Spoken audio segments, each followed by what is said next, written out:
नमस्कार दोस्तों, मैं मोनू सर आप लोगों का बहुत बहुत स्वागत करता हूँ अपने चैनल पे। और हम लोग जो पढ़ रहे हैं क्लास 12 का टॉपिक है डिटरमिनेंट चैप्टर, उसकी एक्सरसाइज 4.2 का मैंने आपको पिछले टाइम पर एक क्वेश्चन कराया था, यही वाला दूसरे मेथड से। देखो, और मुझे आपका क्या करना है, आपका माइंड डेवलप करना है कि आप किस तरीके से सोच सकते हैं उस चीज़ को, समझ रहे हैं? तो देखते हैं, करते हैं इस क्वेश्चन को बिना और किस तरीके से कर सकते हैं हम लोग। ठीक है, जितने इंपॉर्टेंट क्वेश्चन है मैं उनको कराऊंगा यहाँ पर। बाकी देखो, नॉर्मल क्वेश्चन तो बच्चा कर ही लेता है, दिक्कत आती है जो हार्ड टाइप के क्वेश्चन होते हैं उनमें, जहाँ थोड़ी अलग अप्रोच लग रही होती है वहाँ पर। तो इस वाले क्वेश्चन को देखते हैं हम लोग। यहाँ दे रखा है 1x² x1 x² x² x1 which is equals to 1 - x³ का होल स्क्वायर। अब मैंने आप लोगों को कल जो अप्रोच बताई थी, मैंने बोला था ऐड कर दो आप लोग। दूसरी अप्रोच क्या लग सकती है, डिटरमिनेंट के अंदर हमारी अप्रोच जो लगती है वो ये लगती है यहाँ पर कि मैक्सिमम क्वेश्चन में क्या आना चाहिए, 0 आना चाहिए। और आप पर्टिकुलर प्रॉपर्टी लगाने के बाद कभी भी एक्सपेंड कर सकते हैं उसको, ये भी होता है। बट हम लोग ज़्यादातर आगे स्टेप तक ले जाते हैं जिससे सॉल्व करने में क्या हो, आसानी हो। इस क्वेश्चन के लिए बेटा बात करते हैं। अगर एक स्टेप के अंदर आंसर आएगा, कल 3-4 स्टेप में गया था, आज एक स्टेप में आंसर आएगा। अगर आप देखें बेटा, आपको पहले तो प्रूफ क्या करना है, 1 - x³ का होल स्क्वायर। आप यहाँ देखो बेटा, ये कितना दे रखा है x, यहाँ कितना है 1। अगर मैं इसको x से मल्टीप्लाई कर दूँ, इसमें से माइनस कर दूं, कितना हो जाएगा पहली वाली पोजीशन पर 0। इसको बिना x से मल्टीप्लाई करूंगा, कितना हो जाएगा x², इसमें से माइनस कर दूंगा, कितना हो जाएगा 0। इसको मल्टीप्लाई करूंगा x² से, इसमें से माइनस करूंगा, कितना हो जाएगा 1 - x³। आपको जो प्रूफ करना है वहां पे आ रहा है, इसमें कोई दिक्कत नहीं है। आप पहला वाला ऑपरेशन लगा के चलते हैं। मैं ये LHS लेके चल रहा हूँ, मैंने ऑपरेशन लगाया R1 changes to R1 - XI2। मैंने आपको क्या बताया था, जिसमें आप लोग चेंज ला रहे हैं उसको बेटा फर्स्ट पोजीशन में लिखते हैं और दूसरी वाली रो को आप इससे मल्टीप्लाई कर सकते हैं। ठीक है, अब देखो बेटा, चेंज आ रहा है फर्स्ट रो में, तो बेटा मैंने फटाफट इसको x² x1 ये लिख दिया। इसके बाद मैंने थर्ड रो को भी लिख दिया। इससे क्या है, कॉन्सेप्ट वो बढ़ जाता है। अब इसको मल्टीप्लाई किया x से, देखो सेकंड वाली रो को मल्टीप्लाई करो -x से, इसके साथ ऐड कर दो 1 - x³। इसको x से मल्टीप्लाई करो, उसमें से माइनस करो, बेटा कितना हो गया 0। इसको x से मल्टीप्लाई करो, माइनस करो, कितना हो गया 0। अब देखो यार, अगर इस पूरी रो की अगर बात करें हम लोग, फर्स्ट रो में दिख रहा है आप लोगों को, पहली पोजीशन पे कितना है 1 - x³, बाकी दोनों पोजीशन में कितना आ रहा है 0। अब मैं कुछ नहीं करूंगा, मैं इसको सीधे एक्सपेंड कर दूंगा। देख रहे हो, एक प्रॉपर्टी लगाने के बाद क्वेश्चन हो रहा है बेटा। मैंने यहाँ पे क्या किया, इसको बेटा expand along first row, that is R1। अब क्या होगा, हमें ये पता है कि फर्स्ट एलिमेंट हमारा क्या है 1 - x³। डिटरमिनेंट सॉल्व करना आता है आप लोगों को। एक वर्टिकल लाइन खींचेंगे, हॉरिजॉन्टल लाइन, क्या बच रहा है 1x² x1। मैंने यहाँ लिख दिया डिटरमिनेंट 2/2 का। अब इसको जब सॉल्व करेंगे बेटा, सॉल्व कैसे होता है, इसका मल्टीप्लाई इससे होगा 1, इसका मल्टीप्लाई इससे होगा, दैट इज x³। कितना हो गया, हेंस क्या हो गया, प्रूफ। देख रहे हो, एक प्रॉपर्टी लगाने के बाद हमारा क्वेश्चन क्या हो गया, सॉल्व। तो ये आप अगर कंसेप्ट सही समझ जाओगे तो आपको कोई दिक्कत नहीं आती। ठीक है, ये मैंने पहला क्वेश्चन कराया, इसके बाद दूसरा क्वेश्चन कराते हैं इसका। आई होप आपको अच्छा लगा होगा। चलिए, कॉपी में नोट डाउन करते चलिएगा, बाकी देखते चलिएगा। आपको 36 तरीके से आना चाहिए क्वेश्चन।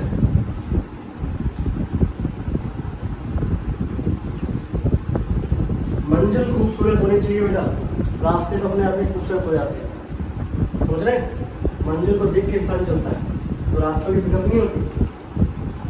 चलिए, इसके बाद हम लोग क्वेश्चन नंबर 40 लेते हैं इसी एक्सरसाइज का। ये भी बहुत अच्छा क्वेश्चन है, इसके जैसे भी और क्वेश्चन आते हैं, ये सारे अच्छे अच्छे क्वेश्चन है ना। क्वेश्चन नंबर 14 जो है वो क्या कह रहा है हमारा, यहाँ दे रखा है a² + 1 ABC, यहाँ दे रखा है AB B² + 1 CD, और ये दे रखा है आपको AC, यहाँ दिया है BC, और ये C² + 1। और जो आपको प्रूफ करना है वो प्रूफ करना है 1 + A² + B² + C²। ये क्वेश्चन है, ये भी हमारे पॉइंट ऑफ व्यू से बहुत बहुत अच्छा क्वेश्चन है। इसको करते हैं हम लोग। अब कैसे करेंगे वो देखिए। आप यहाँ पे सिंपल सा बेटा सबसे पहला प्रोसीजर हमारा ये होगा। अब देखो हम लोगों ने अप्रोच में क्या होता है, किसी में मल्टीप्लाई करते हैं, किसी में मतलब ऐड करके देखते हैं, तो वो क्वेश्चन की प्रैक्टिस आप जितनी करेंगे उससे आपको समझ में आएगा। तो हम लोगों ने पहली बार तो मैं LHS लेके चलता हूँ। अब बेटा राइट हैंड साइड में ये भी देख लो बेटा, प्रूफ क्या करना है, 1 + a² + b² + c²। तो मैंने यहाँ पर क्या किया, मैंने यहाँ देखा बेटा, अगर आप देखिए सिंपल सा कैसे देख सकते हैं आप रो वाइज देख लो या कॉलम वाइज देख लो। यहाँ अगर रो वाइज मैंने यहाँ से कॉमन क्या निकाल दिया a, सेकेंड वाली रो से मैंने कॉमन क्या निकाल दिया b, और थर्ड वाली रो से मैंने कॉमन क्या निकाला c। तो मैंने यहाँ पर लिखा बेटा taking out common a, b and c from r1, r2 and r। मैंने रो वाइज लिखा, आप चाहे कॉलम वाइज निकाल दो, उससे कोई अंतर नहीं आया, समझ रहे। अब बेटा यहाँ से कॉमन निकालने के बाद का प्रोसीजर क्या होगा, देखो जब मैं कॉमन निकालूंगा तो बाहर आ जाएगा a, b और c। यहाँ से जब कॉमन निकाला बेटा ये a² था तो क्या बचेगा a। कॉमन निकालने का मतलब सबको डिवाइड करना होता है, यहाँ क्या बचेगा 1/a। यहाँ से a गया बेटा कितना आएगा b, यहाँ से a गया कितना आ गया c। दूसरे वाले से b कॉमन निकालो बेटा कितना बचेगा a, यहाँ कितना बचेगा b + 1/b, और तीसरे में क्या बचेगा c। तीसरे वाले में कितना आएगा c कॉमन निकालोगे तो a, यहाँ कितना आएगा b, और तीसरे वाले में बेटा यहाँ पर बहुत कंजस्टेड हो रहा है, इसको सही से लिखते हैं c और क्या आएगा c + 1/c। ठीक है, यहाँ से कोई दिक्कत।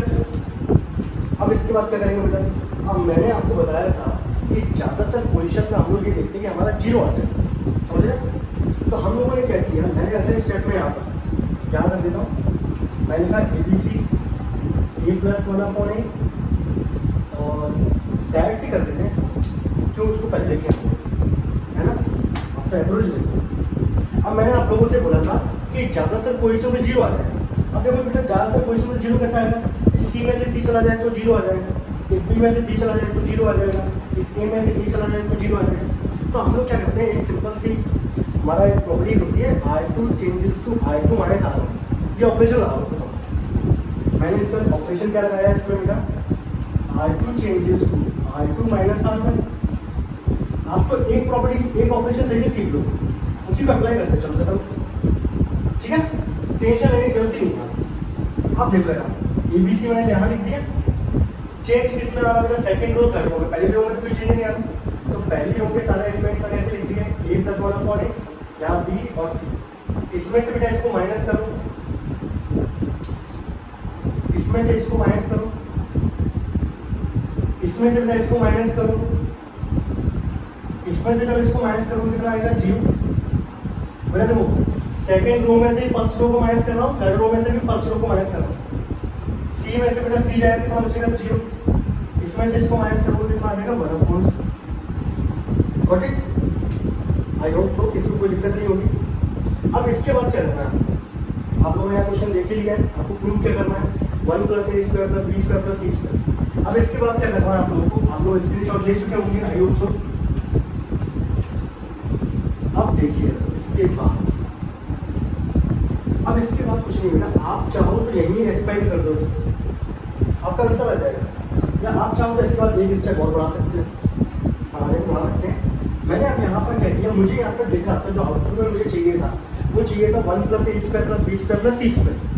तो मैंने यहाँ पर क्या किया, मैंने एक काम किया, मैंने बोला इसको मैं मल्टीप्लाई कर देता हूँ पर्टिकुलर किससे, इस पूरे कॉलम को a से कर देता हूँ, किससे कर देता हूँ a से, ठीक है। इसको मल्टीप्लाई कर देता हूँ b से, इसको मल्टीप्लाई कर देता हूँ c से। तो मैंने अगले स्टेप में यहाँ पे क्या किया, मैंने कॉलम 1 में मल्टीप्लाई किया फर्स्ट a से, कॉलम 2 को मैंने मल्टीप्लाई किया b से, और कॉलम 3 को मैंने मल्टीप्लाई किया c से। और मैंने आप लोगों को पहले बता चुका हूँ कि जब भी आप मल्टीप्लाई करेंगे तो बेटा डिवाइड तो करना पड़ेगा इक्विलिब्रियम कंडीशन मेंटेन करने के लिए। तो बेटा यहाँ देखो बेटा, यहाँ था a b c, पहले वाले कॉलम वर्टिकल लाइन वाले होते कॉलम, इसमें आप a का मल्टीप्लाई करो तो बेटा यहाँ हो जाएगा a², यहाँ हो जाएगा 1, यहाँ कितना आएगा -1, यहाँ कितना आएगा -1।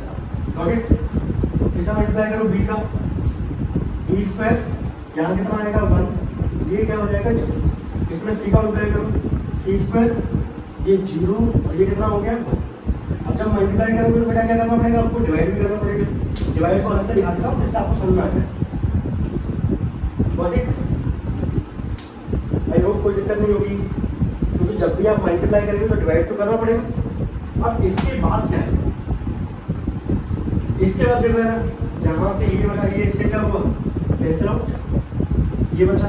आप चाहें तो यही सॉल्व करते हैं, या आप इसके बाद और चाहते हैं तो एक स्टेप और बढ़ जाएगा, और पोजीशन पे 0 ले आओ। या एक काम करते हैं ना, इनको सॉल्व कर देते हैं बेटा।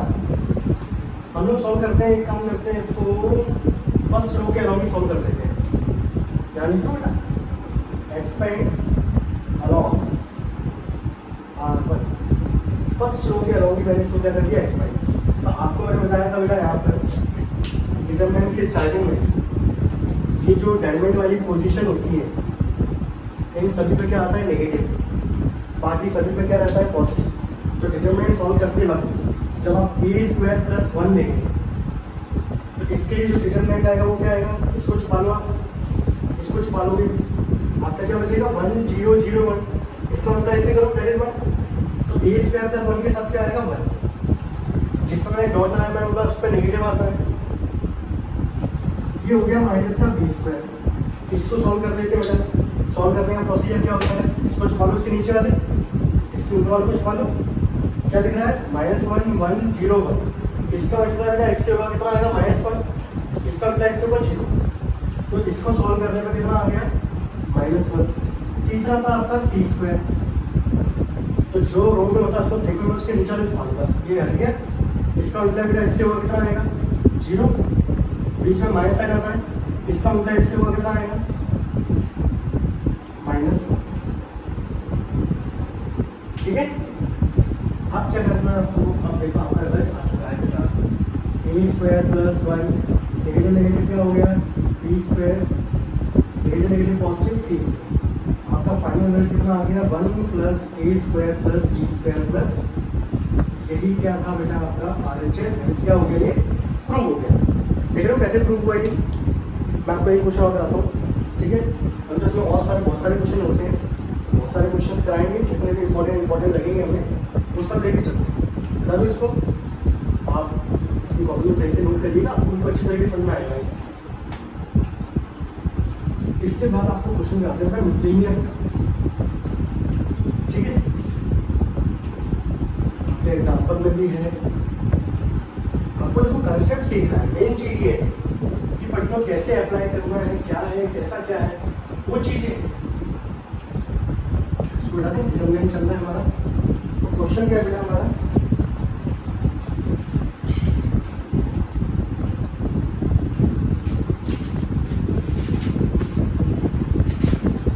मिसलेनियस का बेटा क्वेश्चन नंबर 14 कराते हैं डिटरमिनेंट का, ठीक है। क्वेश्चन नंबर 14 क्या कह रहा है हमारा मिसलेनियस का, यहाँ लिख देता हूँ। मतलब देखो किस तरीके से हम लोग कर सकते हैं। यहाँ लिखा हुआ है 1 2 3, यहाँ लिखा हुआ है 1 + p, ये लिखा हुआ था 3 + 2p, ये लिखा हुआ था 6 + 3p, और यहाँ लिखा हुआ था 1 + p + q, ये लिखा हुआ था बेटा 4 + 3p + 2q, और ये लिखा हुआ बेटा 10 + 6p + 3q। और मुझे इक्वल टू क्या प्रूव करना है आपको 1 के इक्वल प्रूव करना, ठीक है। अब बेटा हम लोग क्या करते हैं, इसको प्रूव करते हैं। देखो तरीके बहुत सारे हैं इसको प्रूव करने के लिए, मैं आपको सभी तरीके बताता हूँ कैसे कैसे कर सकते हैं। एक तरीका तो ये है कि हम लोग पर्टिकुलर को ब्रेक करके करें। मैंने आपको एक प्रॉपर्टी बताई थी, कभी भी कोई भी रो या कोई भी कॉलम जब भी किसी पर्टिकुलर दो एलिमेंट से मिलकर बनाओ तो उसको हम लोग दो अलग डिटरमिनेंट को क्या कर सकते हैं, ब्रेक कर सकते हैं। ये चीज़ें अब मान लो ये दे रखा है और एक दूसरी प्रॉपर्टी भी है, दोनों से आंसर आता है बहुत जल्दी। बट मेरा काम है आपको अप्रोच, उस अप्रोच को क्या है देखना पर्टिकुलर कि वो कैसे अप्लाई कर सकते हैं, समझे। अब मैंने पहले आपको देख लो इक्वल्स टू प्रूफ कितना करना पड़ता। मैं पहले देखो पहले दूसरे तरीके से मैंने बोला पर्टिकुलर ये बीच वाला कॉलम दिख रहा है आपको, ये दो एलिमेंट से मिलकर बना हुआ है 1 + p 3 + 2p। तो पहले वाले प्रोसीजर में हम लोग पहले वाले मेथड के अंदर ब्रेक करना सीखते हैं। तो बेटा मैंने यहाँ पे क्या किया, मैंने लिखा 1 2 3, यहाँ पे लिखा था 1 + p + q, ये कितना था 4 + 3p + 2q, और ये कितना था 10 + 6p + 3q। ठीक है, यहाँ लिखा मैंने 1 2 3, और यहाँ पे 1 + p + q। आप पर्टिकुलर जब भी ब्रेक करेंगे तो किसी एक कॉलम को या किसी एक रो को ब्रेक करेंगे, ऐसा ही होता है ना, सब जगह सब खुल जाए एक जगह। 10 + 6p + 3q, बीच वाला कॉलम ब्रेक हुआ, एलिमेंट है 1 3 6, यहाँ लिख दिया मैंने 1 3 6। ठीक है, दूसरी जगह मैंने क्या लिखा p 2p और 3। Got it?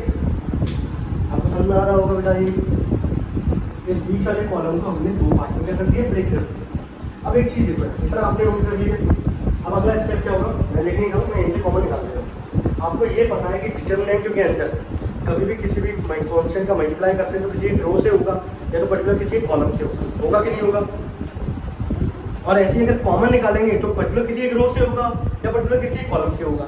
तो अगर आप देखें पर्टिकुलर बेटा इसके अंदर कॉलम नंबर 2 दिख रहा है आपको, ये कौन सा बेटा, दिस इज कॉलम नंबर 2। यहाँ सब में कॉमन क्या दिख रहा है आपको, 3p। तो बेटा p जब अगर p जब जाओगे इसको तो 1 2 3, यहाँ कितना आएगा 1 2 3 आएगा, और 1 + p + q, और ये कितना था 4 + 3p + 2q, और ये कितना है 10 + 6p + 3। ये आएगा, बाकी तो यहाँ कोई चेंज नहीं होगा। तो यहाँ पर p आ गया, तो बेटा यहाँ पे अगर देखेंगे तो c1 and c2 are identical, बोलो सेम, यस और नो। और जैसे ही आपको पता है प्रॉपर्टीज के अंदर आप लोगों ने पढ़ा हुआ है कि जब भी दो डिटरमिनेंट के अंदर जब भी दो रो या दो कॉलम सेम हो जाते हैं तो आंसर कितना आता है बेटा, 0 आता है। तो यहाँ पे दोनों के दोनों क्या हो गए, सेम हो गए, तो इसका आंसर कितना आ जाएगा बेटा, इक्वल्स टू 0। ओके, अब एक चीज देखो, जब ये पोर्शन 0 के इक्वल हो जाएगा तो ये तो गया। आप क्या करेंगे, जब प्रॉब्लम नोट करेंगे तो ये पोर्शन यहाँ लिखेंगे, इस पर ये लिखेंगे c1 c2 आइडेंटिकल होने पर ये हो गया 0। अब बचेगा पोर्शन आपके पास कौन सा वाला, ये वाला। ठीक है, अब पोर्शन आपके पास कौन सा बचा, अब पोर्शन आपके पास बचेगा ये वाला। Got it? दूसरा पोर्शन तो 0 हो गया। अब मैंने क्या किया, मुझे लिखा था ये वाला, लिखा आपको कॉलम नंबर 3 कितने एलिमेंट से मिलकर बना हुआ है, 3 पार्ट में ब्रेक कर दो। ठीक है, मैं लिखता हूँ, थोड़ा छोटा छोटा लिखता हूँ, आई होप आपको दिखेगा। 1 2 3 1 3 6। ठीक है, 1 2 3 1 3 6, और एक यहाँ लिख दिया 1 2 3 1 3 6। ठीक है, ये 3 से मिलकर बना हुआ था। पहले में लिख देंगे बेटा 1, आपको अलग से दिखना चाहिए। ठीक है, मार्कर ये इट इज 1 दिख रहा बेटा, दूसरे में आ जाएगा 4, तीसरे में आ जाएगा 10। इधर क्या आएगा, इधर आएगा p, इधर आएगा 3p, और इधर आ गया 6p। तीसरे वाले में क्या आएगा, q 2q 3q। Got it? अब मैंने बेटा इसको ब्रेक कर दिया, हमने पर्टिकुलर इस वाले कॉलम को क्या कर दिया, 3 पार्ट में ब्रेक कर दिया।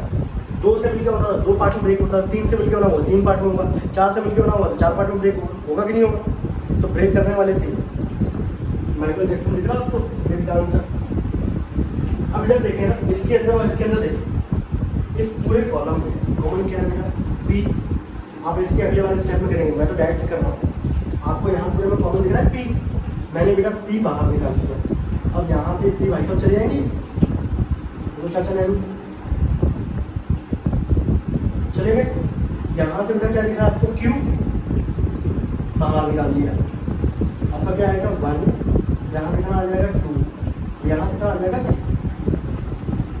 अब यहाँ देख लो बेटा, इसके अंदर ये दोनों के दोनों क्या हो गए, सेम। यहाँ पर ये दोनों के दोनों क्या हो गए, सेम। यहाँ क्या लिखेंगे आप लोग, c2 and c3 are identical. यहाँ क्या लिखेंगे, c1 and c3 are identical. और जब भी आपको पता है कि आइडेंटिकल होगा तो आंसर कितना आएगा, 0। आएगा कि नहीं आएगा। अब अगले स्टेप में क्या होगा बेटा, ये गायब, ये जीरो हो गया, अगला वाला भी क्या हो गया, गायब हो गया, ये भी जीरो हो गया। एक लॉ के भाई साहब हमारे पास कौन से बच रहे? आप चाहें तो बेटा वैसे ही गलत कर दो, या एक प्रॉपर्टी लगा लो, जीरो जीरो कर लो, थोड़ा मन रखने के लिए। तो मन रखने के लिए हम लोगों ने कॉलम वाइज लगाई, इस वाली पोजीशन को इस वाली पोजीशन को जीरो बनाए। तो बेटा वही है C2 changes to C2 minus C1 and C3 changes to C3 minus C1। अगले स्टेप में क्या होगा, कॉलम 2 में चेंज आ रहा है, कॉलम 3 में, इसमें और इसमें चेंज आ रहा है। पहले वाले में कोई चेंज, इसमें से बेटा ये गया, भगवान को प्राप्त हो गया, 3 में से 2 में जाएगा 1, 6 में से 3 गया 3, इसमें से बेटा ये गया 0, इसमें से ये गया 2, 10 में से 3 गया बेटा 7। फर्स्ट कॉलम के एक्सपेंड अराउंड R। सिखाने में मैं डायरेक्ट बता देता R2 changes to R2 minus 2 R1, लेकिन ये भी सिखाना था मुझे, समझ रहे हो? सब तरीके से आना चाहिए, साइकिल भी, बाइक भी, कार भी। इस 1 के अराउंड एक्सपेंड जब करेंगे हम लोग, तो 1 के अराउंड ये लाइन चलेगी, ये लाइन चलेगी, बचेगा क्या 1 3 2 7। इसका अप्लाई से करोगे 7, इसका अप्लाई से करोगे 6, विच इज इक्वल टू कितना हो गया, हेंस क्या हो गया, प्रूफ। तो कैसी रही, ठीक। ये तो हमारा इसका मेथड नंबर 1 था। दूसरे तरीके से इसको करते हैं, मेथड नंबर 2, ठीक है। मेथड नंबर 2 के अंदर क्या करते हैं वो देखो, इसको हटा देते हैं। अपने सब तरीके से होना चाहिए बेटा, तब तो मान लो ये तरीका नहीं आ रहा तो ये अप्लाई कर देते, ये नहीं आ रहा वैसे अप्लाई कर देते। मैंने यहाँ पे देखा कि पहली बात तो मुझे जो आंसर चाहिए वो 1 चाहिए, यहाँ पे P और Q तो उसमें आ ही नहीं रहे, मैं P और Q को y दो। तो हमने देखा जब यहाँ जैसे मान लीजिए फॉर एग्जाम्पल आप किसी गली में गए, ठीक है, वहाँ पे पर्टिकुलर आपने यहाँ देखा कि यहाँ पे P है, यहाँ 2P है, यहाँ 3P है, और यहाँ देखा हम लोगों ने यहाँ 2 है और यहाँ क्या है 3। तो हमने एलिमेंट्री ऑपरेशन में मैंने पढ़ाया आप लोगों को कि जब भी यहाँ पे 2 है तो हम लोग यहाँ पे 1 है, तो हेल्प किसकी लेते हैं 1 की। तो ऑपरेशन जो लगता है वो इसमें क्या है, इस वाले को 2 से मल्टीप्लाई करो, उसमें माइनस कर तो 0 हो जाएगा, इस वाले को 3 से मल्टीप्लाई करो, उसमें माइनस कर तो 0 हो जाएगा। तो सिंपल सादा सा ऑपरेशन लगता है इसके अंदर, वो ये लगता है। मैं ऑपरेशन यहाँ लगा देता हूँ सामने सामने, मैंने लगाया R2 changes to R2 minus 2R1 and R3 changes to R3 minus 3R2। बस ये कैलकुलेशन करो मत करिएगा, एक आधी वैल्यू इधर उधर होगी, कोई काम तो हो जाएगा बेटा, ठीक है। अब क्या होगा, चेंज बेटा किस में आ रहा है, सेकेंड में, और किस में आ रहा है बेटा, थर्ड में। फर्स्ट में तो चेंज नहीं आ रहा, फर्स्ट को मैंने फटाफट ऐसे लिख दिया, इससे क्या होगा कॉन्फिडेंस लेवल बढ़ जाता है, आगे वाले का भी और पीछे वाले का भी, समझ रहे हो। इसमें आपने 2 का मल्टीप्लाई किया, इसमें से माइनस कर दिया, कितना हो गया 0। इसमें जब आप 2 का मल्टीप्लाई करोगे, इसमें से माइनस करोगे, अब जब किसी को दिक्कत आ रही है तो अलग से करके देख लेना। सेकेंड वाले में से 2 का मल्टीप्लाई करना है पहले वाले में, तो 3 + 2p माइनस 2 माइनस 2p, फिर क्या है 3 में से 2 क्या कितना आ गया 1। ऐसे इसमें मल्टीप्लाई करो 2 का, तो यहाँ देखो 2 आएगा, 4 में से 2 गए, छोटे बच्चे को भी यहाँ आएंगे 2p, 3 में से 2 गए तो 2p, 2q में से 2q गया कितना आ जाएगा 0, ठीक है। थोड़ा सा साइड से लिख देता हूँ, एक कॉलम दूसरे कॉलम में घुस जाएगा। 3 में से बेटा 3 जाएगा, कितना आ जाएगा, इसको 3 से मल्टीप्लाई करो, 3 आएगा, 6 में से 3 गए 3, ये 3p होगा, 3p में से 3p जाएगा बेटा कितना हो जाएगा 0, लिखेंगे मैंने। ये 3 जाएगा, 10 में से 3 गया बेटा कितना आ गया 7, 3p आएगा, 6 में से 3p जाएगा, 3q में से 3q गया कितना आ जाएगा 6। तो ये ऑपरेशन लगने के बाद आपको दिक्कत आ रही है तो अलग से पीछे कॉपी कैसे करके देख लो, गलती होने चांसेस नहीं, गलती हो रही समझ जाना कहीं ना कहीं गड़बड़ करिए, आपका आंसर बन नहीं आ रहा होगा।